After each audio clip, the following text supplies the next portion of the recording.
2015 жыл ма Турцияда 12 жасар Құранды жаттаған қыз қайтыс болып, жерлеп, әкесінің түсіне 2 жыл кірген ғой. Әке, мен қиналып жатырмын деп.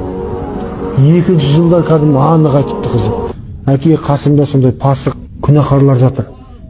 Солар азаптағанда мен де қиналам деп, аналардың айқайлап қиналған даусынан. Содан амал жоқ, 2 жыл кіргесін муфтиятқа фатуа бөліміне барған.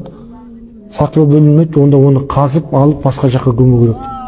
Сонда барып қазат видеоға түсіп тұр. Онда плиталар болады, біз кімдей осы жақта плита қоямыз ғой.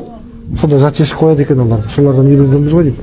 Соларды ашып үстіне ағасы түсіп, қызды көтеріп алады да, бетін ашады. 2 жыл болған ғой жатқанына. Көзі ашық, көзі үлкен, көзі әдемі. 12 жасар қарындасымыз екен. Bir жаққа қарай қарап жатыр да, көзінің жанары кетпеген. Медицина саласында адамның өлгенін неден біледі? Көздің жанары бар ғой, бізде жанып тұр ғой көзіміз. Сол жанары кетіп қалады екен ғой. Содан біледі екен, көзіне қарайды екен де, көзін ашып. Ол қайтыс болған ол. Түсініңіздер ме? Көздің жанары кетпеген ғой. Әп-әдемі. Кебінін бұлай ашады бетін. Сүйіп жатыр ағалар бетінен жаңа. Маңдайынан қарындасының да жылап.